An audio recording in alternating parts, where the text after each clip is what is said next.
Bonjour à tous. Tout d'abord, je voulais exprimer ma très grande joie et ma très grande reconnaissance au cher Bentounès et à sa sœur Marnia pour nous avoir donné la possibilité à mon collaborateur Soufiane Torkmani et moi d'être ici à Mostaganem, dans cette ville où souffle l'esprit soufi.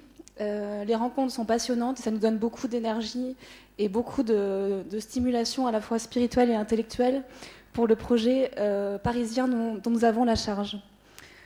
Alors, quelques mots déjà sur... je vais me présenter en quelques mots, même si ce n'est pas le but de mon intervention, mais donc je m'appelle Véronique Riffel, j'ai 33 ans, je suis née en France, et j'avais 4 ans au moment de la révolution islamique en Iran.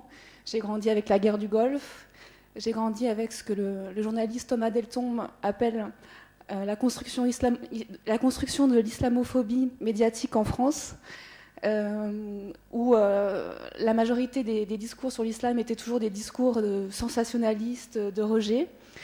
À côté de ça, j'ai eu la chance, dans mon entourage familial et personnel, de rencontrer beaucoup de musulmans, d'être invitée très petite à des ftours où je voyais l'hospitalité musulmane. J'ai voyagé en Égypte, en Syrie, au Liban, au Maghreb, et je me disais qu'il y avait vraiment un décalage entre ce qu'on percevait dans les médias, puisqu'on parle des médias ce matin, et mon expérience personnelle. Donc j'ai cherché à approfondir, j'ai fait des études de philosophie, j'ai découvert Édouard Saïd, j'ai découvert Jacques Berck, dont on a parlé déjà tout à l'heure, Henri Corbin. J'ai appris quelques rudiments d'arabe à l'Institut des langues orientales, puis au Caire. Et donc après, j'ai eu la chance, après des études aussi de sciences politiques, de travailler à l'Institut français du Caire, puis d'Alexandrie, où, avec le consul général de France, nous avons essayé de monter des projets, non pas de diffusion de la culture française en Égypte, parce que ça nous semblait une attitude qu'on trouve souvent dans les centres culturels français un peu post-colonialistes, mais d'essayer de construire des projets de coopération culturelle et de rencontres interculturelles. Voilà, donc de retour en France, j'ai eu vent du projet du maire de Paris, Bertrand Delanoë, de construire un institut des cultures d'islam, et j'ai tout de suite été extrêmement séduite par ce projet qui me semblait vraiment une grande chance, à la fois pour le développement durable, puisqu'on parle de développement durable de l'islam à Paris, et également pour les entre guillemets Français de souche qui auraient l'occasion, à travers cet institut, de se familiariser avec une culture et une religion plus complexes que le temps rapide des médias dont parlait Alain Grèche tout à l'heure ne le laisse apparaître. Donc qu'est-ce que l'Institut des cultures d'islam ? Donc c'est un établissement culturel et universitaire qui justement essaye d'approfondir et de créer des échanges, des discussions, des débats autour de l'islam perçu à la fois comme religion et comme culture. Donc c'est un projet qui pourrait paraître surprenant dans un pays comme la France, qui est un pays laïque. Pourquoi la municipalité parisienne prend en charge cette question de l'islam? Mais précisément, en fait, pour le maire de Paris, il s'agit d'avoir une vision ouverte de la laïcité comme condition de possibilité d'expression de toutes les sensibilités et toutes les identités spirituelles présentes sur le sol parisien. Et donc, ça allait de soi pour lui qu'il fallait justement faire la place à l'islam, aller au-delà des raccourcis et des préjugés en lien avec l'islam, et essayer d'aller un peu plus loin. Voilà, donc en disant ça, je veux pas jeter la pierre non plus aux médias. Il y a des médias qui font très très bien leur travail et qui parlent très bien de l'islam, et j'en profite pour dire tout le bien que je pense du travail d'Alain Grèche, par exemple, au monde diplomatique. Mais disons qu'on s'inscrit vraiment dans cette démarche de dialogue et de compréhension sur le long terme. Donc l'Institut des cultures d'islam, c'est un lieu qui existe déjà sous forme de préfiguration dans un quartier populaire parisien que vous connaissez probablement, qui s'appelle la Goutte d'Or. On a ouvert ce centre de préfiguration en octobre 2006. Et donc, depuis octobre 2006, grâce à des partenaires extrêmement motivés, dont Aïssa notamment, nous avons construit un certain nombre de programmes. Je vais en citer quelques-uns. Tous les mois, nous faisons une séance de visionnage collective d'émissions consacrées à l'islam et aux musulmans. Ça s'appelle Arrêt sur Islam, d'après donc une émission française disparue malheureusement qui s'appelait Arrêt sur Image, où on décrypte la façon dont les médias parlent de l'islam et des musulmans dans les journaux, dans des chaînes de télévision et à la radio. Et on se rend compte qu'effectivement, il y a quand même du travail à faire. Il y a un autre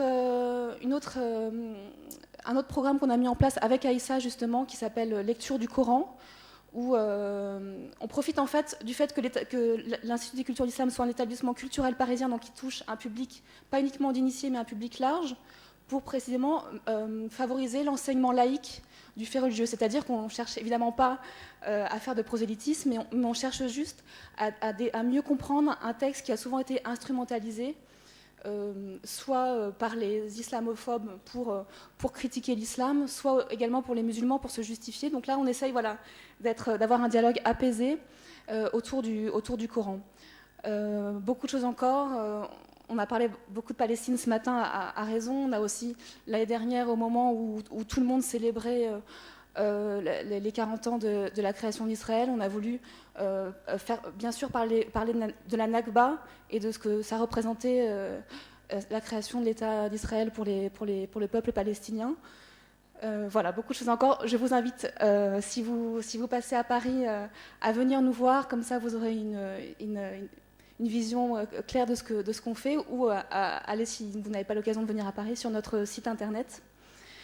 Donc je vous ai parlé du centre de préfiguration, mais donc l'Institut des cultures d'islam, à terme, ça sera un nouvel établissement, donc ça sera une construction d'un nouvel établissement, c'est-à-dire que c'est un projet qui est quand même extrêmement ambitieux, puisque depuis la création de la mosquée de Paris en 1927, c'est la première fois à Paris qu'on créera ex nihilo un établissement entièrement consacré aux cultures d'islam. Donc là, on vient de nommer un architecte très prestigieux. Il s'agit d'Yves Lion, qui a construit beaucoup d'établissements à la fois à Paris, la Maison européenne de la photographie, mais aussi au Maroc, au Machrek, au Liban, en Syrie. Et donc, cette inscription architecturale de l'islam à Paris est aussi une étape extrêmement importante. L'Institut des cultures d'islam, dans sa phase définitive, sera créé en 2012. La gestion de cet Institut des cultures d'islam ne sera pas prise en charge uniquement par la mairie de Paris. Nous n'avons pas du tout la prétention à être le gérant exclusif de cet institut. C'est pour ça que nous encourageons la création d'une fondation, en nous inspirant bien sûr des modèles que l'on trouve dans le monde arabe à travers le Waqf et les Habous. Et donc, nous avons besoin pour ça de toutes les énergies pour construire ce projet. Et là encore, si un projet comme ça peut voir le jour, c'est grâce à des rencontres, c'est grâce à des gens motivés. Et là encore, Aïssa, qui gérera aux côtés d'autres confréries soufis et d'autres associations musulmanes les salles de prière. Aïssa est donc un partenaire vraiment incontournable, et c'est pour ça que je vais appeler le président d'Aïssa, Hamid Demou, à peut-être évoquer justement la partie mosquée qui fait partie du projet global d'Institut des cultures d'islam. Et peut-être qu'il nous expliquera qu'est-ce qu'il a sensibilisé dans ce projet d'institut.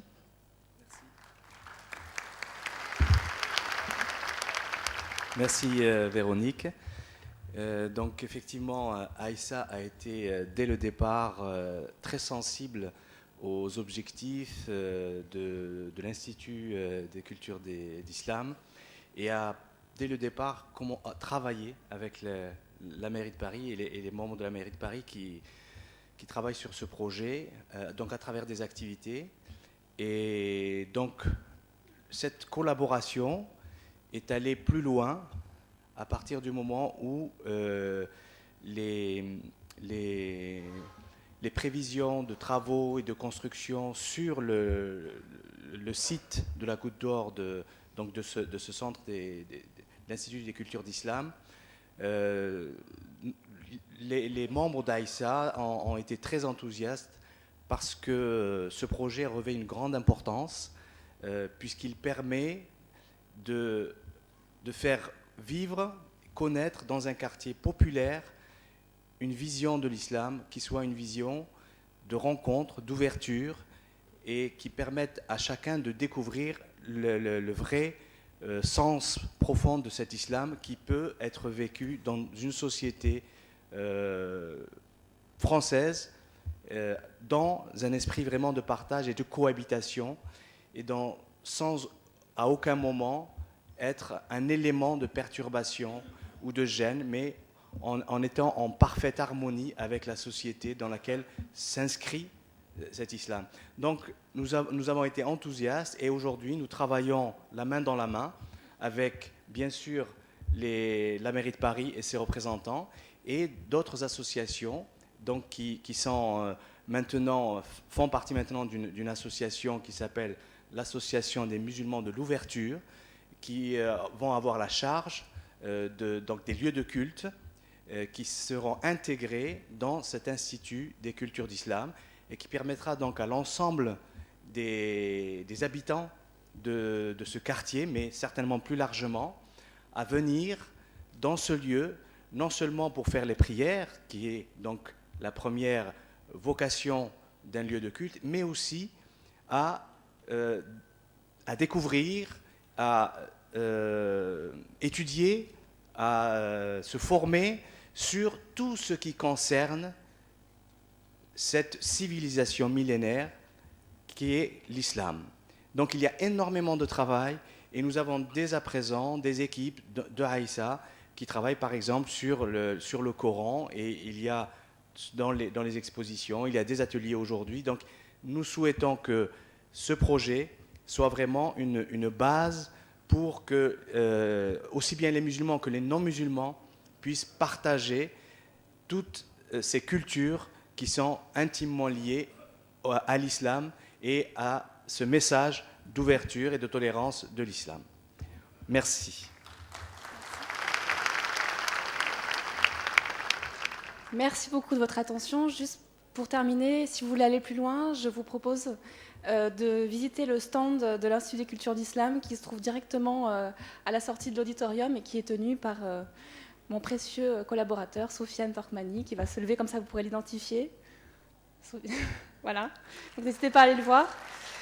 Je vous invite également au mois de septembre à venir au Veillées du Ramadan, qui est le moment fort de notre programmation, où justement on invite tous les Parisiens, musulmans, non-musulmans, à partager un repas de rupture du jeûne. Et après, les thèmes de cette année sont plus particulièrement l'astronomie, l'apport de la civilisation arabo-musulmane à la connaissance du ciel. On fête aussi la saison de la Turquie en France. Donc, nous ne sommes pas l'Institut du monde arabe, donc nous sommes l'Institut des cultures d'islam. Donc, nous parlons de tous les pays musulmans, y compris la Turquie, l'Indonésie, l'Afrique subsaharienne. Et voilà, donc je vous invite vraiment de tout mon cœur à venir à l'Institut des cultures d'islam au moment des veillées du Ramadan. Et vous pouvez, si vous n'êtes pas à Paris, visiter le site internet www.ici.paris.fr. Merci beaucoup, à très bientôt.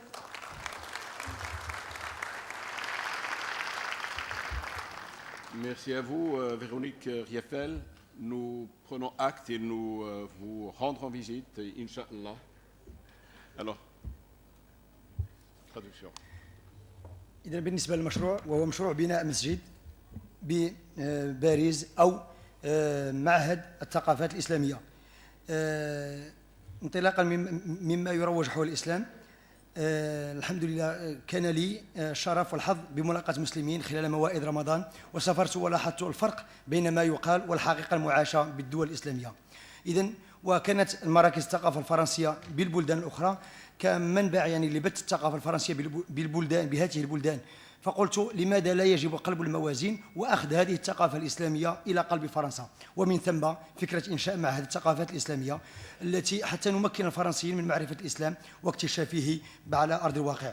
فالمعهد من دوره القيام بحوارات وتظاهرات حول الثقافة الإسلامية، وانطلاقا من هنا كان اتصال مع بلدية باريس والتي رحبت بالفكرة. كما أشكر ألان كريش على مجهوداته في هذا الميدان. والمعهد معهد الثقافات الإسلامية موجود بحي يسمى نقطة الذهب، وقد أنشئ هذا المعهد بمشاركة الجمعيات العالمية الصوفية العلوية، ومن أهم تظاهراته التي قام بها لحد الآن ملتقى كل شهر حول الإسلام وما يسمى بوقفة مع الإسلام، حيث نتدارس كل ما قيل في وسائل الإعلام المكتوبة المرئية والمسموعة حول الإسلام. وهناك قراءة كذلك في قراءة جديدة للقرآن بمشاركة الجمعية العالمية الصوفية العلوية، وذلك لفهم القرآن، حيث نجد أن كل من الناس يتخذ من هذا الكتاب دفاعا أو حجة له، سواء في ميدان التطرف أو ميدان التفتح أو من أجل ضرب الإسلام من الداخل أو من الخارج. فمرحبا بكم إذا كانت لكم الفرصة لزيارة باريس أن تزورونا. ومنذ 1927 حيث تم تأسيس مسجد باريس لم تكن هناك مؤسسة بهذا الحجم لتعنى بالثقافة الإسلامية، وإن شاء الله تتم الانطلاقة الرسمية سنة 2012. كما أننا نريد تأسيس كذلك مؤسسة لأجل تسيير هذه المنظمة، وكما هو موجود في البلدان المسلمة الوقف والحابوس. وإلى جانب عيسى الجمعية العالمية الصوفية العلوية وطرق صوفية أخرى يتم تسيير هذا المكان. وفي كلمة السيد حميد دمو رئيس الجمعية العالمية الصوفية العلوية قال بأن من أهدافها الثقافة الإسلامية وبمشاركة بلدية باريس، وقد عرفت هذه الميادين تطور كبير، وهو يمكن من العيش والتعرف على الجانب الحقيقي للإسلام الذي يمكن من التعايش وليس ينبذ التفرقة وليس يبث أواصرها بين الناس. واليوم نعمل يدا في يد مع بلدية باريس وجمعيات أخرى، وقد انبثق عن هذا العمل جمعية تسمى بجمعية مسلمي التفتح، وليس فقط من أجل أداء الصلاة. هذا المكان ليس فقط من أجل أداء الصلاة فحسب، بل هو كذلك للتعلم والتعرف على هذا الميراث الغني، ميراث الإنسان يجمع الذي يعطيه الإسلام.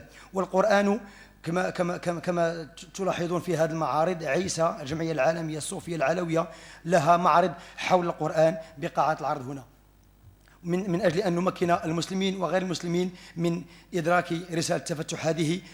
ندعوكم لزيارتنا بهذا المعهد مؤسسة الثقافة الإسلامية، فمرحبا بكم، وخصوصا في شهر رمضان المقبل.